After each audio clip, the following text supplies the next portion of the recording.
Welcome to Talk About It in English. If you are listening to this right now, it is probably evening. Maybe you are lying in bed, or perhaps you are sitting on the sofa with a warm drink, winding down after a long day. It is that quiet time when the world slows down and you finally have a moment for yourself. You might even be getting ready to play one of those long videos that helps you learn English while you sleep. We know those are popular because they feel easy. You listen to the soft voices, you hear the vocabulary, and you hope that by tomorrow morning your English will magically be better. But here is the truth that many learners discover the hard way. Understanding English in your sleep is one thing, but speaking English when you are awake is something completely different. That is so true, Sarah. I have talked to so many students who say the same thing. They spend hours listening to podcasts or graded readers. They can understand almost everything they hear. But then, the next morning at work, a colleague walks up to them and asks, "So, how was your day yesterday?" Or, "What did you get up to last night?" And suddenly, their mind goes blank. Their mouth feels heavy. They know the words in their head, but they just cannot get them out. It's like there's a wall between their brain and their mouth. If you feel like that, you are not alone. It's what we call the silent learner syndrome. You are taking in all this great information, but you are not training the muscles you need to actually speak. Exactly, Mark, and that's why we are here tonight. Before you close your eyes and let the passive learning begin, we want to give you 10 minutes of active practice. We are going to build a bridge between your head and your mouth. We are going to take the real things that happened in your life today and turn them into natural, clear English sentences. By doing this right before you sleep, you are telling your brain that this information is important. You are encoding these patterns so that when someone asks you about your day tomorrow, the words are already waiting on the tip of your tongue. This is how you move from just studying grammar to actually talking about your life. If you want to make this kind of real progress every week, make sure you subscribe to the channel and hit the bell so you never miss a chance to turn your study into real conversation. I love that idea of a bridge. It makes so much sense. So, where do we start? If I want to talk about my day, what is the first step in this routine? The first step is the daily recap. We need to look at the facts of what happened. For A2 and B1 learners, the past simple is your best friend here. But we don't want to just list things like a robot. We want to use high-frequency verbs that make you sound natural. Think about your morning. Did you go somewhere? Did you finish something? Did you meet someone? Let's look at a very common sentence pattern. Today, I managed to finish. This is a great phrase because manage to implies that you had a goal and you achieved it. It sounds much more natural than just saying, I finished. Mark, let's try a few variations of that. Okay, I like that. Today, I managed to finish that report I was working on. Or maybe, today I managed to finish my grocery shopping early. Perfect. Now for everyone listening at home, I want you to repeat that with us. Don't just think it. Say it out loud, even if you are whispering in bed. Move your mouth. Let's do it together. Today, I managed to finish. Great. Now let's add a detail from your own life. Say it now. Today, I managed to finish. I can feel my mouth working already. What's another one for the daily recap? Let's look at the word went.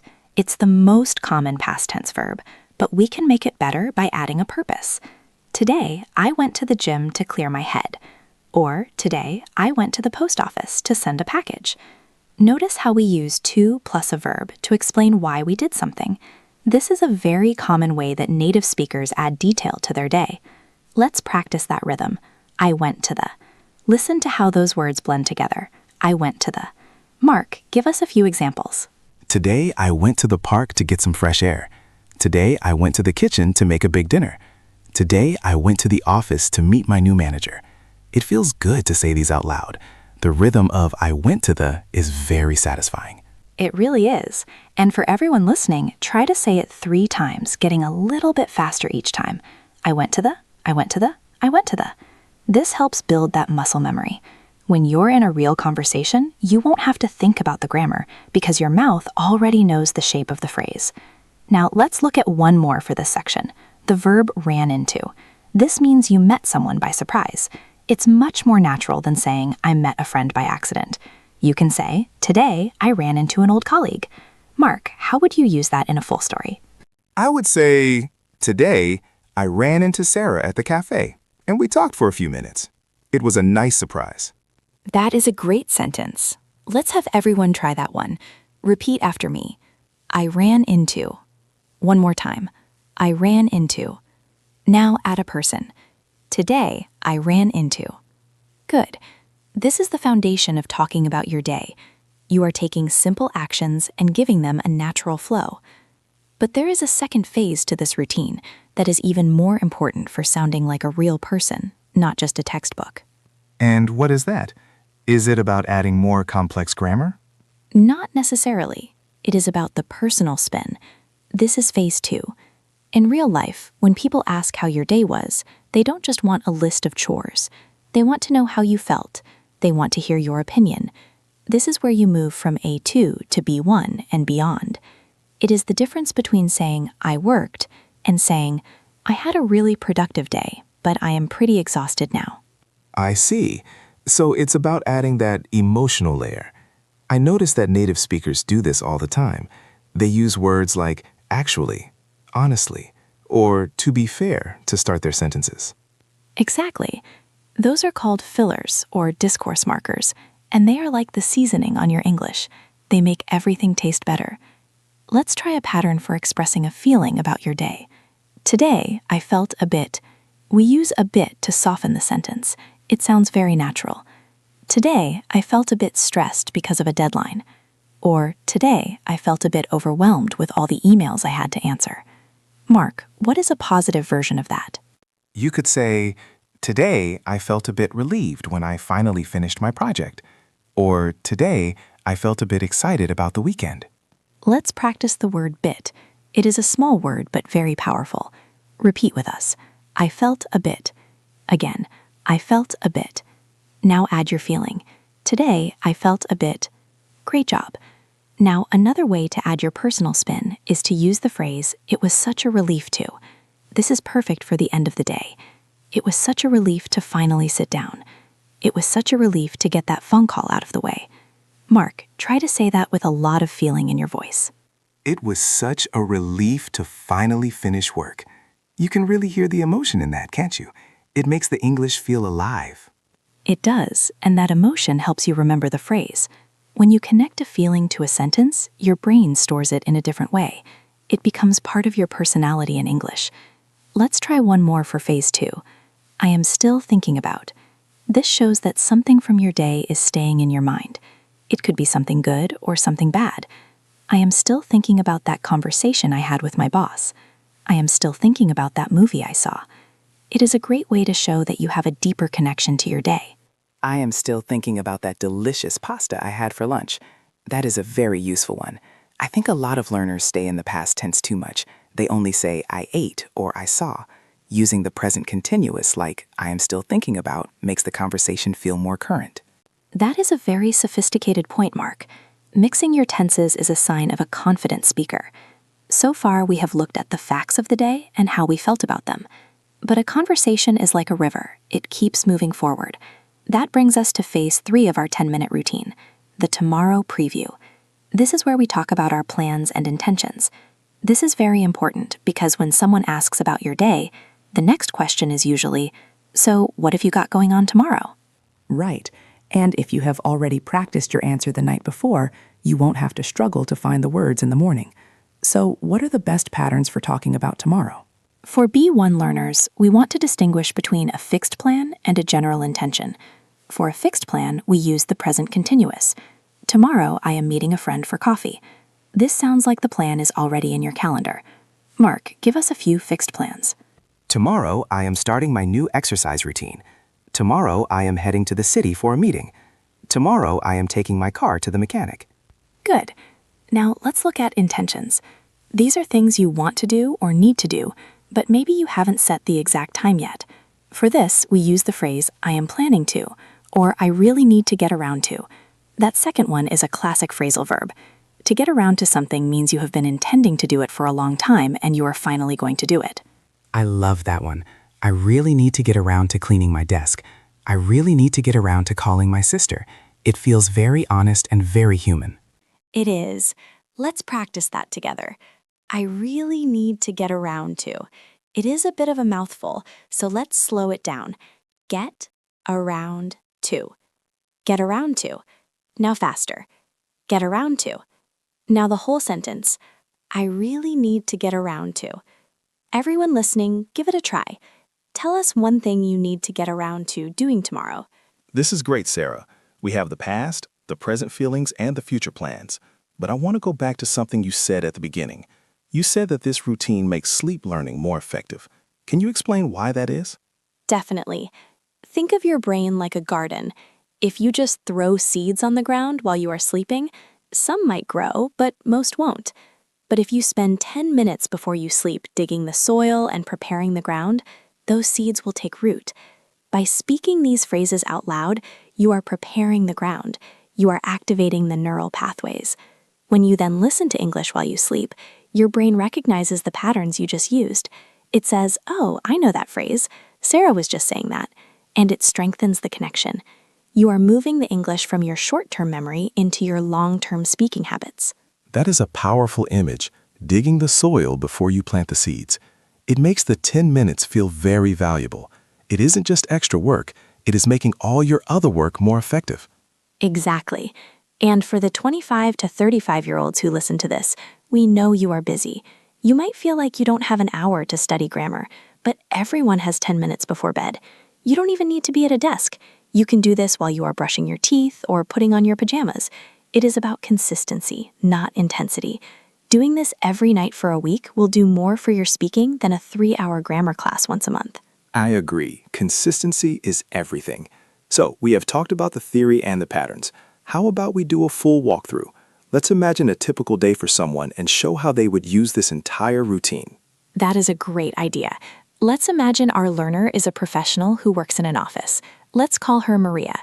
Maria had a busy day. She had a long meeting, she finished a report, and she felt a bit tired but satisfied. Tomorrow, she has to go to the dentist, and she wants to start a new book. Mark, do you want to play the role of Maria and walk through the 3 phases? I would love to. Okay, phase 1, the daily recap. Today, I managed to finish that big project report. I also went to the staff meeting to discuss the new budget. In the afternoon, I ran into my old boss in the hallway and we had a quick chat. Great start. Now, phase 2, the personal spin. Honestly, it was a pretty long day, and I felt a bit drained by 4 p.m., but it was such a relief to finally hit the send button on that email. I am still thinking about some of the feedback my boss gave me. It was actually really helpful. Perfect. You can hear the natural flow there. Now, phase 3, the tomorrow preview. Tomorrow, I am heading to the dentist in the morning, which I am not looking forward to. But after that, I am planning to spend some time at the library. I really need to get around to starting that new novel I bought last week. That was excellent, Mark. Maria sounds like a real person. She sounds confident and clear. And notice that she didn't use any incredibly difficult words. She used natural patterns correctly. This is the level we want to reach. If you can do that, you can handle almost any social or professional conversation in English. It felt very natural to say. I think the key was the transitions. Phrases like, honestly, or, but after that. They act like bridges between the ideas. Without them, it's just a list. With them, it's a story. Precisely. Now, for everyone listening, we have been doing a lot of talking. Now it is your turn. We are going to do a guided practice session. I'm going to give you a prompt, and I want you to say your answer out loud. We will give you a few seconds of silence after each one. Don't be shy. Even if it's just a whisper, get those words out of your mouth. Ready? Let's start with phase 1. Tell us one thing you managed to finish today.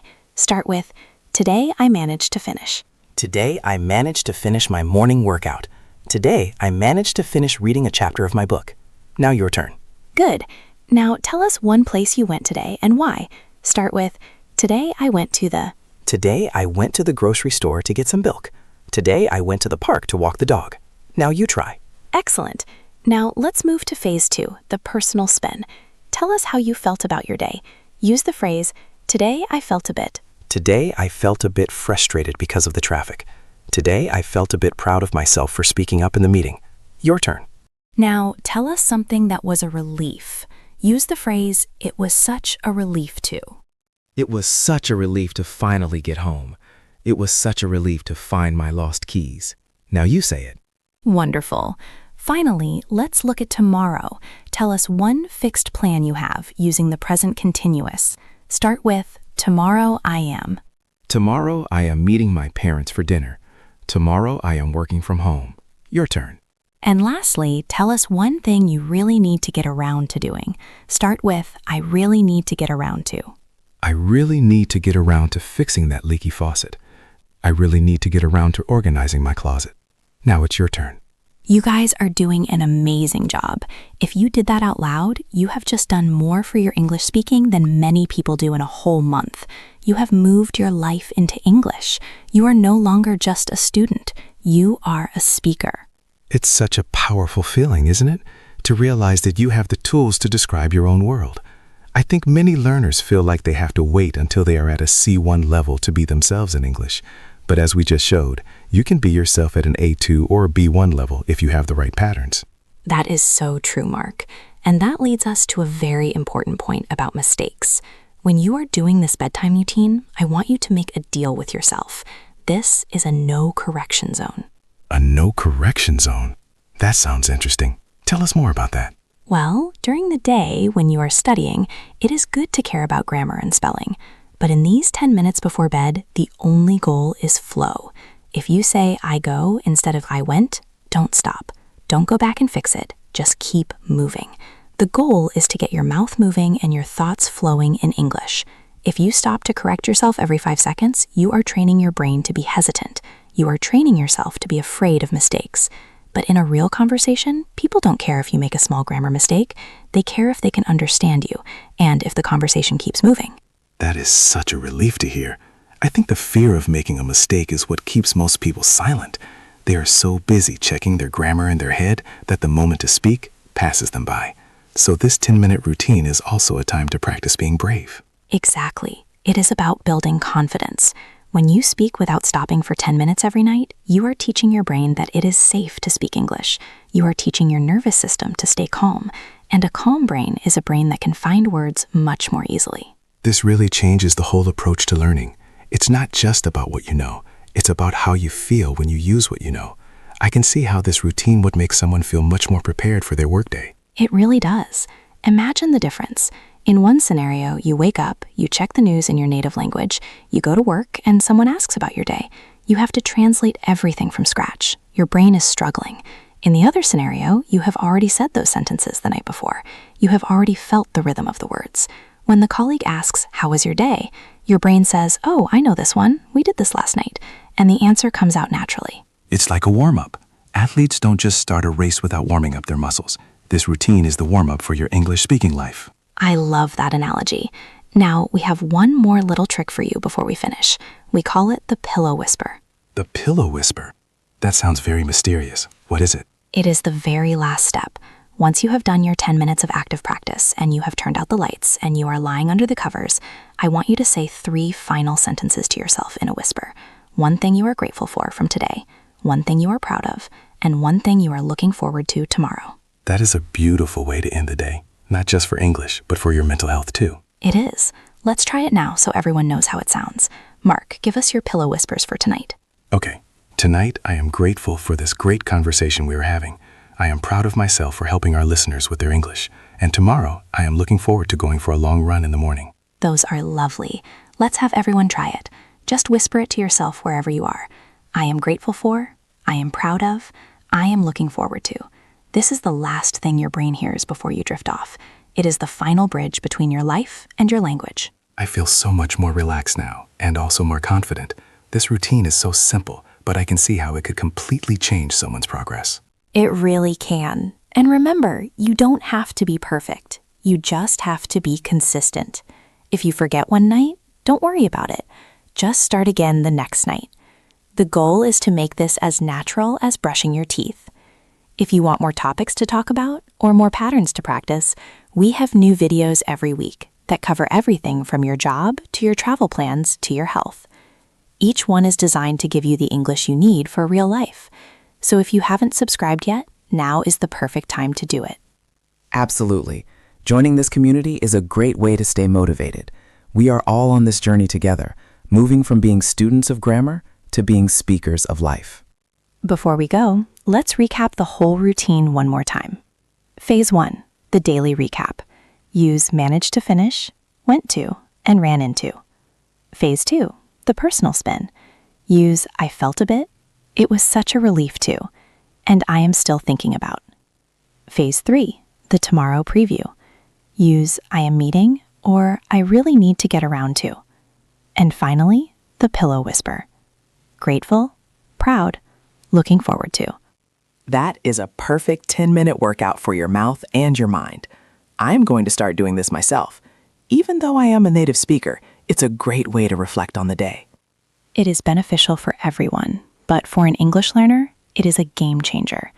It takes the English out of the textbook and puts it into your mouth. It makes the language belong to you, and that is the most important thing. English is not just a subject you study. It is a tool you use to share who you are with the world. Well said, Sarah. I think we have given everyone a lot to think about, and more importantly, a lot to talk about. I hope everyone listening feels inspired to try this tonight. I hope so too. Your challenge for tonight is simple. Before you go to sleep, spend just 5 minutes. Start with 5 if 10 feels like too much, and say 3 sentences about your day out loud. That is all. Just 3 sentences. If you do that, you have already won. You are making progress. You are becoming a speaker. We believe in you. You have all the words you need. You just need to give them permission to come out. So take a deep breath, relax, and let your English life begin. Thank you so much for joining us tonight on Talk About It in English. It has been a pleasure to spend this evening with you. We are so proud of the work you are doing and the progress you are making. Every sentence you say out loud is a step toward the fluent, confident version of yourself that you are building every day. Go ahead and try that routine now. Your brain is ready, your mouth is ready, and your future in English is waiting for you. Good night. Sleep well, and we will see you in the next episode to talk about something new. Keep talking, keep practicing, and remember that real progress happens one topic at a time. You've got this.